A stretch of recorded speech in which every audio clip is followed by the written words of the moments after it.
욥기 16장 1절부터 22절까지 말씀 교독하겠습니다. 욥이 대답하여 이르되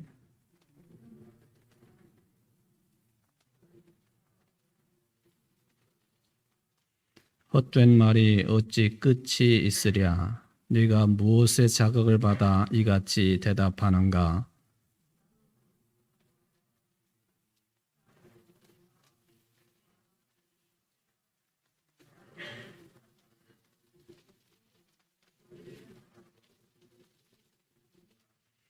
그래도 입으로 너희를 강하게 하며 입술의 위로로 너희의 근심을 풀었으리라.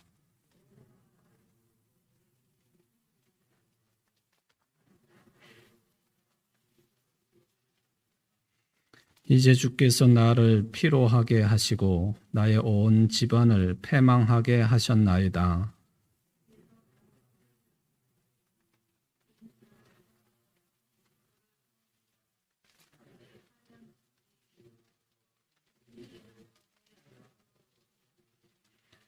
그는 진노하사 나를 찢고 적대시하시며 나를 향하여 이를 갈고 원수가 되어 날카로운 눈초리로 나를 보시고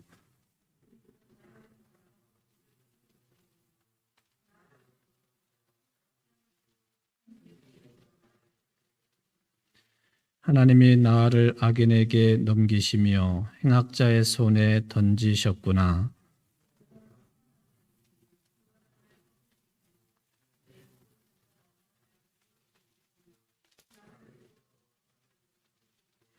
그의 화살들이 사방에서 날아와 사정없이 나를 쏘므로 그는 내 콩팥들을 꿰뚫고 그는 내 쓸개가 땅에 흘러나오게 하시는구나.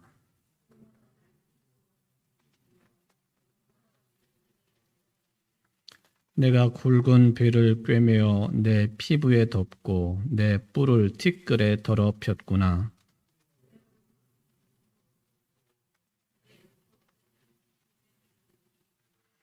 그러나 내 손에는 포악이 없고 나의 기도는 정결하니라.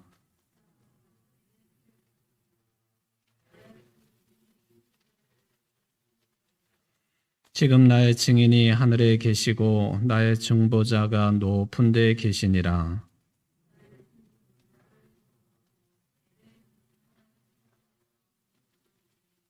사람과 하나님 사이에와 인자와 그 이웃 사이에 중재하시기를 원하노니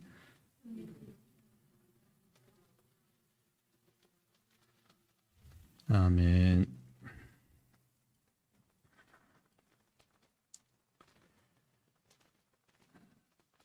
욥에 대해서 친구들 가운데 나이가 제일 많고 그리고 그 중에서도 가장 점잖은 편에 속하는 엘리바스가 이제 지난 15장까지 두 번째 변론 또는 충고한 내용을 이제 살펴보았습니다. 엘리바스가 첫 번째 욥에 대해서 이야기를 할 때에는 철저하게 그것을 강조를 했습니다. 네가 죄를 지었기 때문에 지금 이 모양 이 꼴이다 하는 그런 투의 이제 충고 변론. 그러니까 죄를 빨리 회개하라. 그리고 하나님께로 돌아서라 하는 그런 투의 이야기를 첫 번째 엘리바스의 변론을 통해서 이제 생각해 볼 수 있었습니다.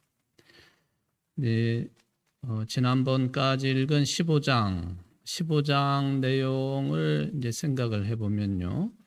욥에 대해서 이야기를 할 때에 좀 긴 내용이기는 하지만은 그냥 추격해서 이야기를 하면 이런 투입니다. 욥이 네가 하나님께 기도를 하기는 한다마는 너 참 교만하다 하는 것이죠. 사실은 기도 자체가 교만할 수 없는 성질을 가지고 있는 것인데 이 엘리바스의 평을 생각해 보면 우리가 드리는 기도가 그런 대로 제대로 된 기도가 있을 수 있고 또 반대로 교만한 기도도 있을 수 있겠구나 하는 것을 생각해 볼 수 있는 평가를 엘리바스가 욥에게 하고 있습니다.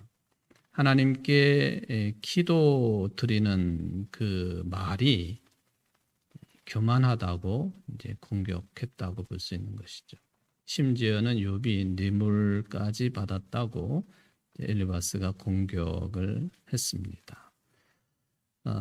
자, 이제 15장까지의 이러한 엘리바스의 공격에 대해서 욥이 이제 두 번째 엘리바스에게 변론을 하는 내용이 오늘 이제 16장 내용이죠. 이게 이제 17장까지 계속 이어지겠습니다만은 욥이 이런 공격도 받았고 그것보다도 사실은 욥에게서 더욱 답답한 내용은 뭐냐 하면은 하나님께서 이런 고난을 주셨다라고 하는 그런 생각이 더 답답하고 아픈 현실입니다. 사람들이 자신을 공격하고 뭐 여러 가지 이야기로 잘못되었다고 하는 것, 그것도 참 힘든 내용인데 하나님께서 나에게 이런 고난을 주시는가? 그러면서 욥은 중재자가 있다고 한다면 하나님과 자신 사이에 또 자기 자신과 다른 사람들 사이를 중재해 주시기를 바라는 그런 간청을 16장에서 하고 있다라고 볼 수가 있겠습니다. 자, 이렇게 이제 전반적으로 보면은 뭐 16장에 오늘 다다르기는 했지만 또 매 장마다 또 매 시간마다 욥기의 전체적인 흐름에 대해서 자주 말씀을 드렸기 때문에 반복적인 욥기의 주제이죠. 그게 뭐냐 하는 거에 대해서 여러분들이 머릿속에 어느 정도 정리가 되었으리라 그렇게 생각을 해봅니다. 이제 욥과 친구들 사이의 논쟁인데 신앙적인 논쟁이 심각하게 벌어진 것입니다. 그러니까 신앙을 주제로 한 조금 속되게 표현하면은 말싸움이 아주 지난하게 지금 진행되고 있다 하는 것이죠. 대화를 하다가 보면은 이런 경우가 충분히 생길 수 있습니다. 신앙적인 대화가 아닐지라도 대화를 하다가 보면은 양쪽이 정말 스파크가 일어나는 것처럼 불꽃 튀는 대화를 이제 할 때가 있지 않겠습니까? 네, 그러다가 지난번에도 언급을 해드린 것처럼 자녀들하고 대화 때도 마찬가지고 또 뭐 동년배와의 대화도 마찬가지고 또 어른들과 대화도 마찬가지예요. 이게 밀린다 싶으면은 전혀 엉뚱한 주제를 가지고 이제 터트려 버리고 그리고 이제 상대방의 화를 돋궈 버리는 그런 경우도 흔히 볼 수가 있겠습니다. 조용하게 대화를 하는 게 아니고 이것이 이제 싸움으로까지 번져가는 경향성이 크다. 아이들 때부터 서로 자기 자신을 자랑하고 드러내면서 말하다가 싸우는 경우가 참 많다 하는 것이죠. 특히 우리들은 지금 자라나는 세대들이 어떨까 하는 생각도 해보지만 여전히 똑같은 것 같아요. 소위 말하면 이 대화의 기술, 이게 좀 더 세련돼야 될 필요가 크다 하는 것이죠. 말을 하다가 보면 일상적인 이야기도 마찬가지고 특히 이제 어떤 주제를 놓고 회의를 하다가 보면은 고성이 흘러나오고 또 삿대질까지 하게 되고 결국은 주먹질까지 하게 되고 뭐 그러는 거죠. 일반 사람들의 생활도 그렇지만은 아직도 우리나라가 그런 면에 있어서는 후진국적인 면이 강해서 뭐 정치판도 마찬가지고 또 국회에서는 요즘 조금 나아졌다라고도 볼 수 있는데 왜냐하면 그것을 이제 법제화 해놓았기 때문에 소위 말하면 국회 선진화법이라 해가지고 이러이러한 일이 벌어지면은 처벌을 하게끔 만들어 놓은. 그게 뭐냐 하면은 대화하는 기술이, 그러니까 정치하는 기술이 그만큼 후진적이다라는 것이죠. 상대방의 의견을 아무리 그게 싫은 소리고 또 우리의 정책하고 반대되는 이야기를 한다 할지라도 일단은 경청하고 들을 수 있는 그런 마음 자세들이 있어야만이 그게 선진국적인 모습이죠. 그리고 성숙한 인간의 모습이기도 한데 아직 멀었다 하는 그런 생각을 해보는 것이죠. 자, 욥과 친구들하고의 대화. 우리가 이제 문서화된 내용을 가지고 지금 읽고 해석하고 있으니까 망정이지요. 이게 지금 욥과 엘리바스 둘 사이 직접 우리들 가운데 있으면서 나누는 대화라고 한다면 매우 심각한 모습이에요. 엄청나게 심각한 내용입니다. 단순하게 개인의 문제만이 아니라 이스라엘의 신앙 역사, 또 실제적인 역사에서 볼 수 있는 신학적인 대충돌이 지금 욥과 친구들 사이에서 벌어지고 있다 하는 차원입니다. 그래서 우리가 이제 이 성경을 읽고 공부를 할 때, 또 설교를 들을 때도 마찬가지지만은 우리 일반 성도들을 그런 차원에서는 그냥 피상적으로 성경을 읽고 그저 내 식대로, 내 마음대로 이것을 해석하고 받아들이려고 하는 경향성이 매우 강하지 않습니까? 지금 욥하고 엘리바스 둘만 놓고 볼 때에도 매우 심각한 신학적인 대결 구도가 여기에 형성되어 있는데 이런 것을 따라잡으려고 생각하지도 않고 또 이해하려고 하지도 않고, 물론 이제 전문적인 성경에 대한 지식과 해석의 방법들이, 그리고 이런 이야기가 나오게 된 무슨 당시의 시대적인 배경이나 국제적인 배경이나, 그리고 더 중요한 것은 아주 심오한 신앙적인 배경 같은 거, 이런 것들도 염두에 두고 이 내용들을 읽어야 하니까 좀 귀찮고 어렵잖아요. 그러니까 성경을 우리는 수박 겉핥기식으로 읽는 경우가 대부분이다. 이건 참 안타까운 그런 내용입니다. 일본의 크리스찬은 전 인구의 몇 프로가 되지를 않아요. 그런데 일본이라고 하는 나라의 신학의 수준은요, 굉장히 높아요. 글쎄, 그건 이제 상당히 부러운 측면이라고 볼 수 있죠. 인도 같은 나라를 예를 들면은 거기는 힌두교가 80%가 훨씬 넘는 그런 종교 국가이지요. 그런데 도마가 예수님을 의심을 한 그런 잘못을 깊이 반성을 하고 가장 먼 곳까지 가서 전도를 한다 해가지고 간 곳이 인도 땅으로 알려져 있습니다. 거기 가서 이제 순교를 하지요. 그러니까 인도의 기독교의 역사는 2000년이에요. 힌두교 국가니까 기독교하고 관련된 내용들은 저 아래 수준, 그냥 저 아래 수준으로 여기려고 하는 경향성이 우리에게는 있기는 하지만 천만에요. 이 신학적인 수준이 굉장히 높다는 거죠. 일반 교인들의 수준도 이제 우리가 좀 그렇게 비교를 해볼 수가 있는데, 우리는 뭐 좀 가난하게 사는 국가이고 또 힌두교 국가이고, 그러니까 신학적인 차원에서는 우리의 발바닥만큼 정도나 될까, 뭐 그런 생각을 하지만 그건 착각입니다. 이 성경을 대하는 입장들이 아주 깊은 차원에까지 들어가 있는 평신도들이 굉장히 많은 거예요.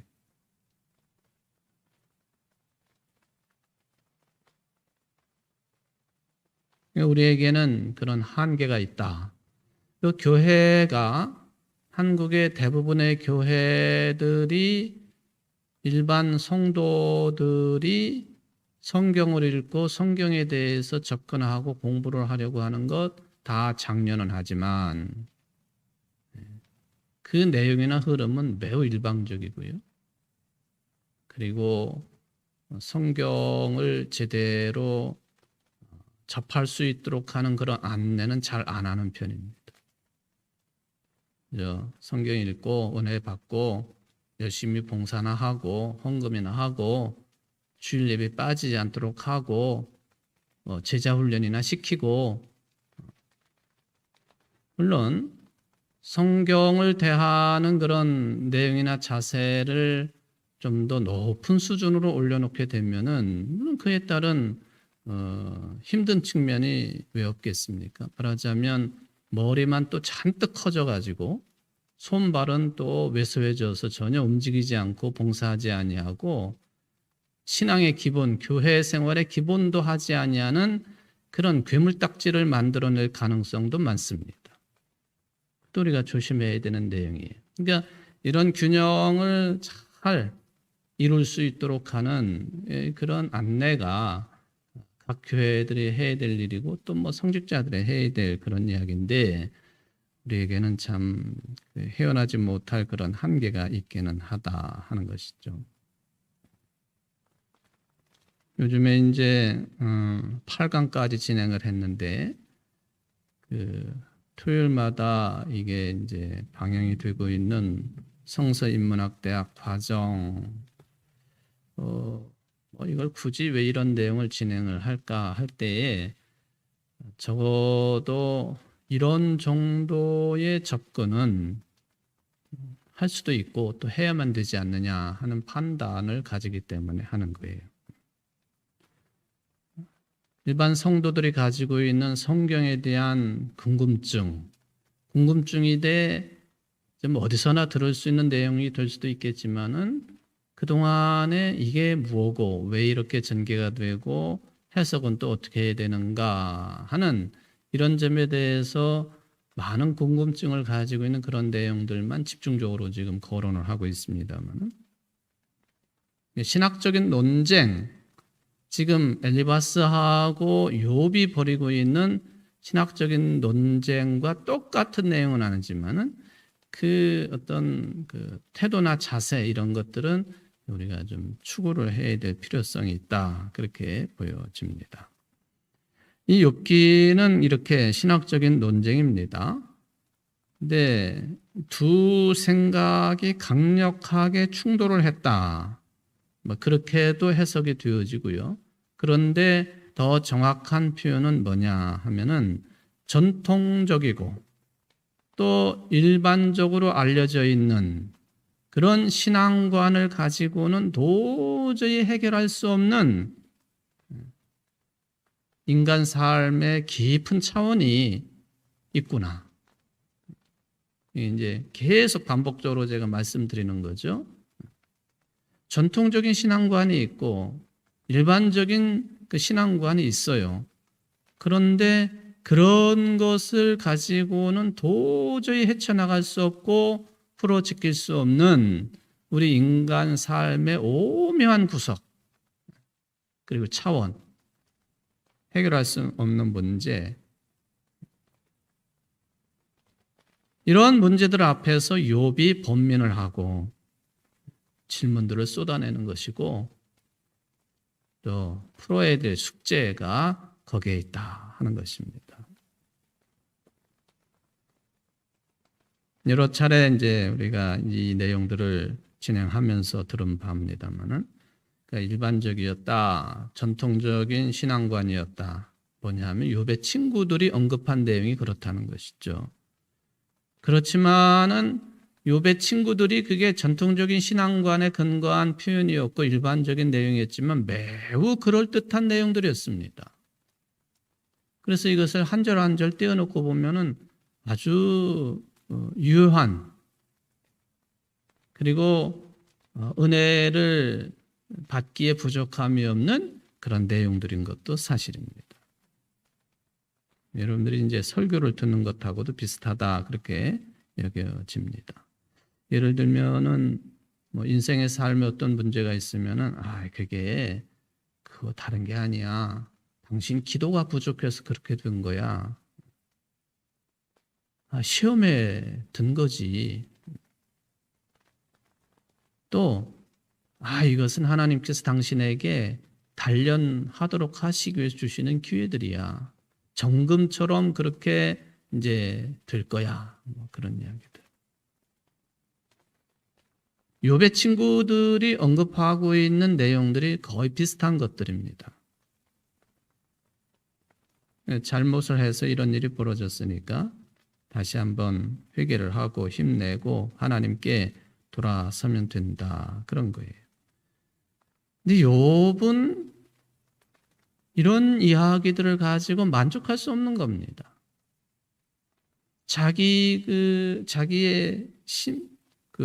심중에 있는 어떻게 이것을 풀어낼 수 없는 그런 인생의 문제, 그게 하나님과의 관계일 수도 있고 사람과의 관계일 수도 있고 사람과 물질과의 관계일 수도 있고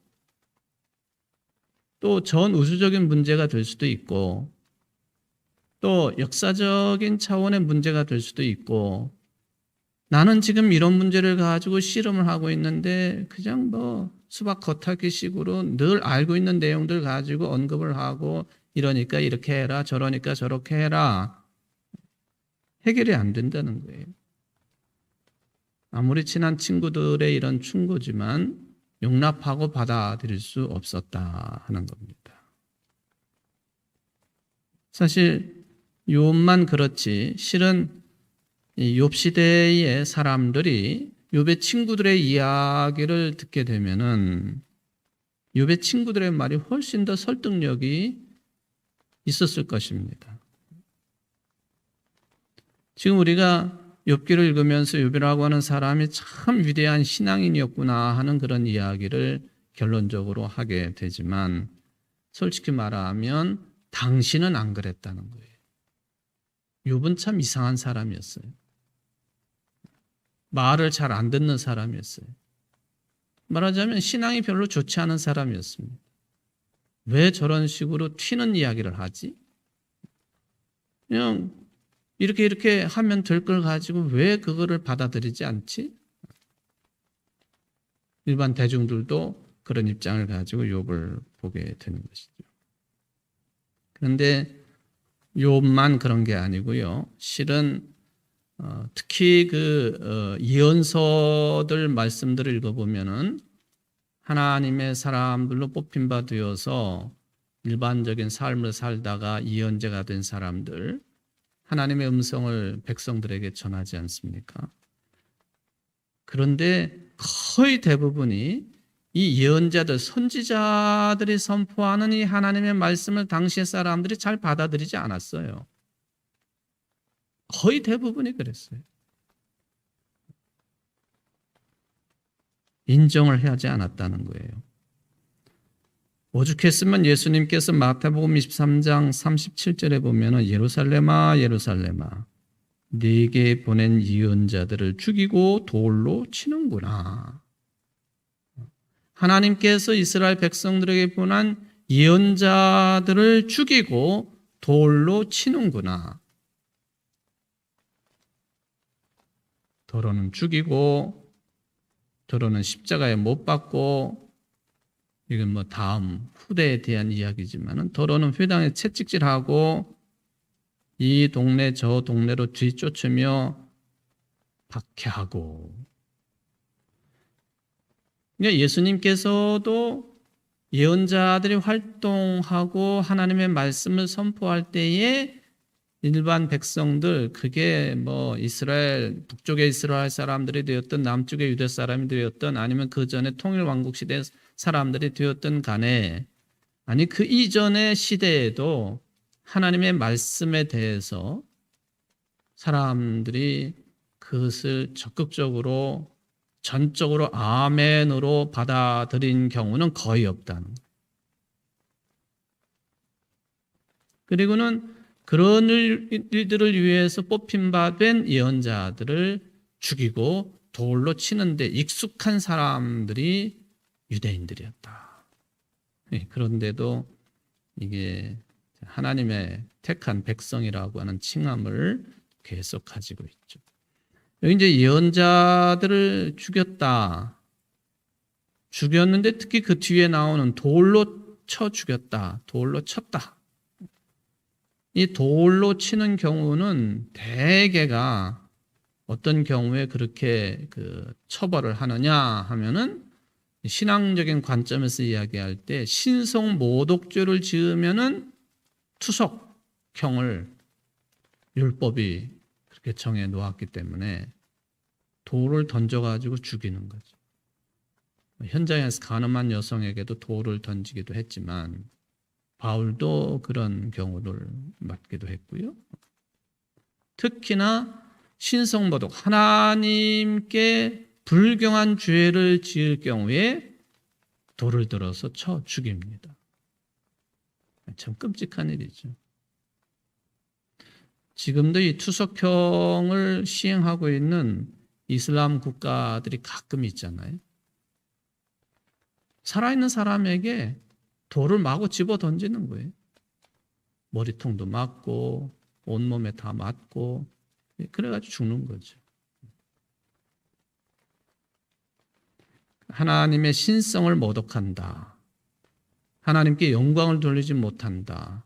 물론 이제 율법에 기록된 걸 가지고 그렇게 할 수도 있겠지만은 이 군중 심리가 작동을 하게 되면은 어느 누구라도 저거 신성 모독죄다 떠들면은 그냥 와 하고 그냥 달려들어가지고 돌로 집어 던져서 죽이는 경우.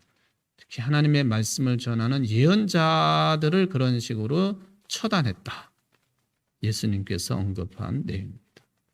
아니 예수님조차도 사실은 그런 경우에 해당된다 봐도 틀리지 않습니다. 유대인들이 나를 본 자는 하나님을 본 것이다 라는 말씀이라든지 예수님이 툭툭 하시는 말씀 속에서 이건 분명히 신성 모독죄를 짓는 자구나 하는 판단을 충분히 하게 되는 거죠. 예언자들이 그런 말을 했으면 당연히 신성 모독죄에 해당되는 것이지만 그리스도이신 예수님, 하나님이신 예수님께서 당연히 나는 하나님과 하나다라고 하는 그런 말씀을 주실 때에 유대 종교 지도자들은 화가 머리끝까지 날 수밖에 없는 거예요. 예수님도 그런 모습으로 십자가의 처형을 당하신 것이다 해도 틀리지 않습니다.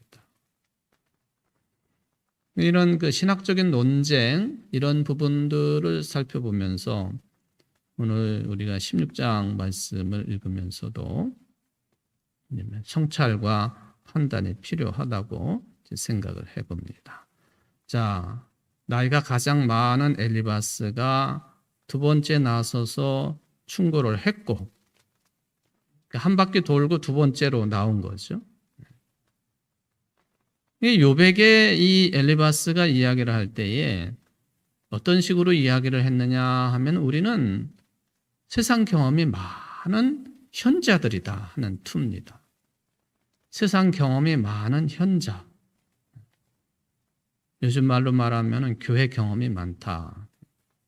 산전수전을 다 겪던 사람, 지혜 있는 자들이다. 거기다가 또 요백에 더 기분 나쁘게 접근한 것은 네 아버지보다도 나이가 더 많은 그런 연장자다. 그런데 너 왜 말을 듣지 않냐? 그거죠. 윽박지르는 겁니다. 논리적인 부분이 없는 것은 아니지만은 참 이게 자존심 상하는 것은 종교적인 권위, 나이가 더 많다라고 하는 연장자의 권위를 가지고 욥을 윽박질렀다. 이게 욥에게는 또 아주 심각한 아픔으로 다가왔었습니다. 사실 멀리 있는 사람들이 심정적으로든 뭐 평소의 삶이든 별로 가까이 지내지 않았던 사람들이 이렇게 아픈 말을 하는 것도 아픈 것이지만은 더 이 말을 통해서 아픔을 느끼는 경우는 가까이 있는 사람들이 아픔을 줄 때 더 아픈 거예요. 집안 식구들이 말을 함부로 해가지고 받는 상처가 더 큰 거죠. 부모가 자식들에게 주는 말의 상처 굉장히 큰 거죠. 또 반대로 자식들이 부모에게 주는 말의 상처 훨씬 더 큰 것입니다. 마찬가지로 욥에게 친구, 그냥 멀리에서부터 이런 이야기를 듣고 형편과 처지에 관한 이야기를 듣고 멀리에서부터 찾아올 정도의 가까운 친구들이 와가지고는 말을 하기는 했지만은 마치 상처에다가 소금을 뿌리는 것처럼 욥을 더 아프게 만들었다 하는 것입니다. 아이들 경우에는 뭐 아직은 그 아이들이 다 성숙하지 못해가지고 어른들의 말을 그게 무슨 뜻인지를 다 이해하지를 못하잖아요. 근데 애들은 지 주장을 계속 펴요. 근데 부모들이 볼 때는 이게 말도 안 되는 소리거든요. 그러니까 부모들은 선 경험이 있고 뭐 어른이고 하니까 이렇게 해야 되고 저렇게 해야 되고 이건 해서는 안 되고 지금은 안 되고 계속 그런 말을 할 수밖에 없는 것이죠. 믿거라한 부모가 믿거라한 그런 뭐 할아버지 할머니가 믿었던 그 존재들이 나로 하여금 이것도 못하게 하고 저것도 못하게 하고 결국에는 이제 서러움이 폭발을 해가지고 우는 거죠. 사실은 애들은 우는 게 지 속에 있는 얘기를 하는 거죠.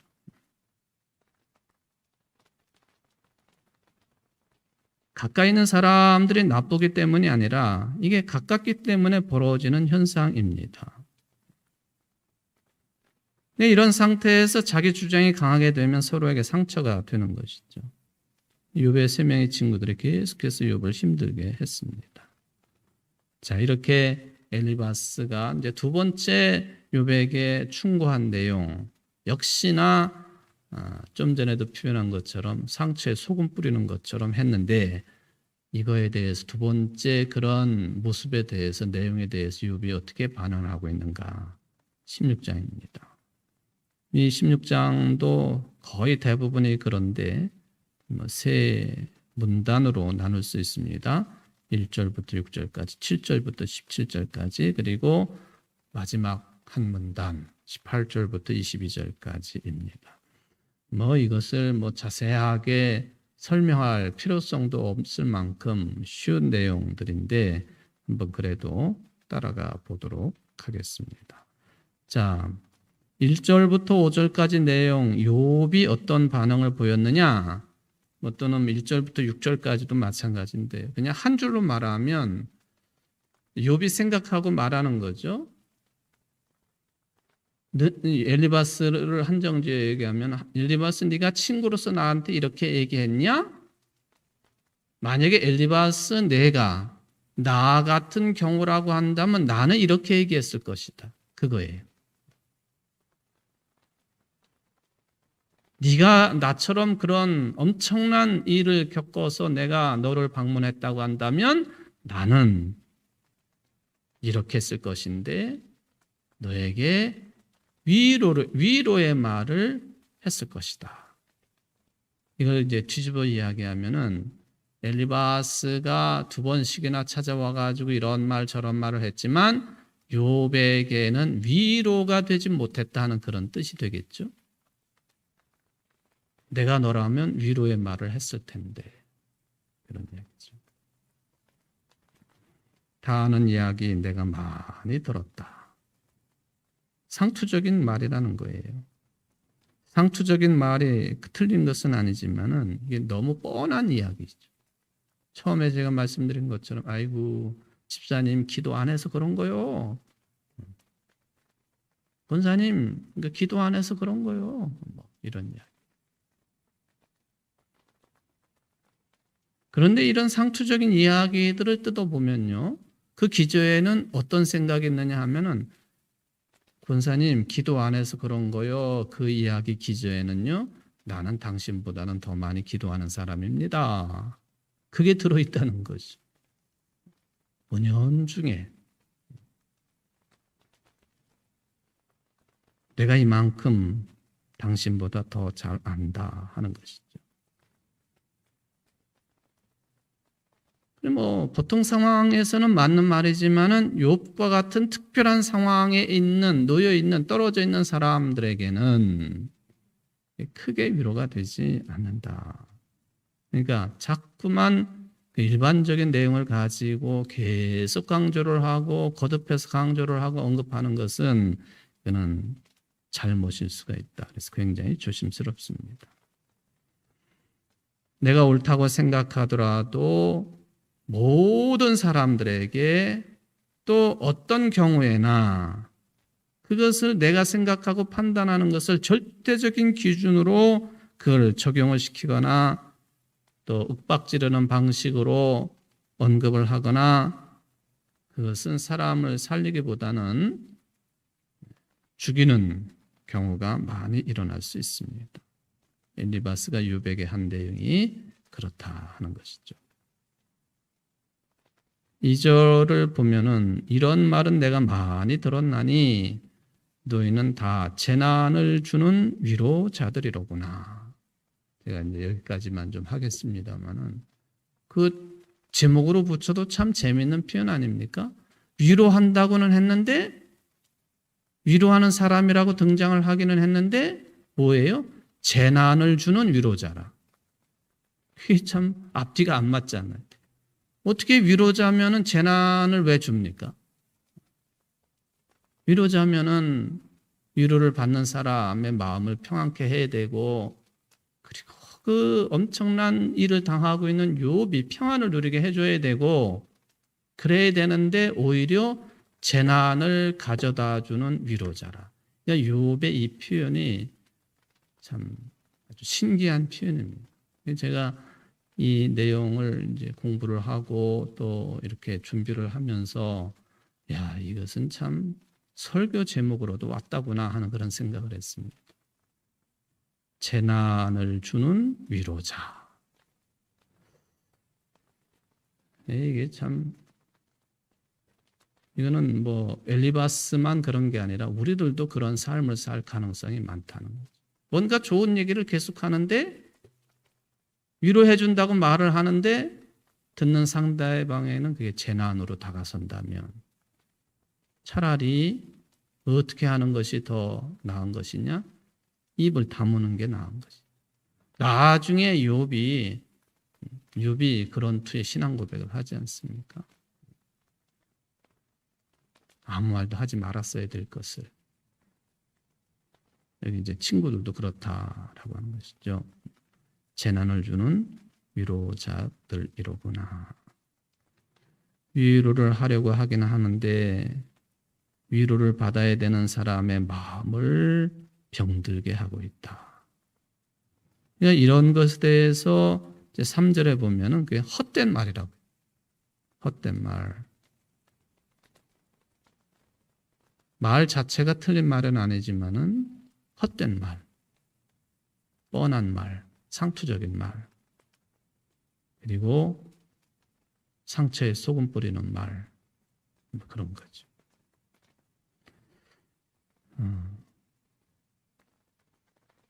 우리가 이제 신앙인으로서 살다가 보면은 물론 이제 처음부터 그런 생각을 가지고 그런 말들을 하지는 않겠지만은 말을 하다가 보면은 자연스럽게 은연중에 자기 자랑에 들어가거든요. 신앙도 마찬가지입니다. 아유, 나는 들어보니까 나는 죄인입니다. 나는 내가 잘못했네. 그렇게 생각하고 말하거나 듣는 사람 거의 못 봤어요. 다 그래도 내가 잘난 사람이고 좋은 신앙인이고 등등등. 그리고는 상대방에게 상처를 주는 그런 일들에 대해서 완벽하게 살 수는 없겠지만은 그런 모습들을 줄여나가야 되고 아예 없어졌으면 좋겠고 차라리 벙어리라면은 말을 안 하고 지내니까 훨씬 좋겠지만 또 입은 살아 있고 조심해야 된다. 우리의 영성이 언제나 자기 중심적인 영성이 아니고 상대방을 늘 충분히 배려할 줄 알고 배려하되 정말로 깊은 그런 상대방의 마음을 헤아리고 또 상대방의 뜻이 뭔지를 헤아리고 하면서 대화할 줄 알고 또 인간관계를 맺어 나갈 수 있다고 한다면 참 좋겠다 하는 생각을 해보는 것이죠. 기도하십시다. 하나님 아버지, 우리 인간들을 우리 저 고도 멀리 떨어져 있는 그런 무인도에 떨어뜨려 놓으신 것이 아니고 수많은 사람들이 함께 얽히고 설켜 살아가는 그런 사회생활을 하도록 우리를 지어 놓으셨습니다. 그리고는 우리가 서로 관계를 맺되 생각만 가지고 맺는 것이 아니라 생각을 말로 표현하는 언어 생활을 할 수 있도록 이끌어 주셨습니다. 언어 생활이 하나님의 영광을 드러내기도 하지만 또 이 말이 하나님을 비난하기도 하고 다른 사람들을 너무 힘들게 하기도 합니다. 한 우물에서 쓴물이 나오고 단물이 나오는 것처럼 우리들도 그런 생활에 매우 익숙해져 있습니다. 욥의 친구들이 재난을 가져다 주는 위로자라고 하는 욥의 평가처럼 우리의 말이 그런 실수를 저지르지 않도록 도와주시고 우리의 신앙도 고양시키고 상대방과 함께 우리 신앙이 날로 성장해 나가고 성숙해 나가게 부족함이 없는 늘 절제하고 그리고 이게 필요 없다 싶으면은 오히려 침묵 가운데에서 하나님의 뜻을 이루어 나갈 수 있는 우리 모두가 될 수 있도록 도와주옵소서. 예수님의 이름으로 간절히 기도하옵나이다. 아멘.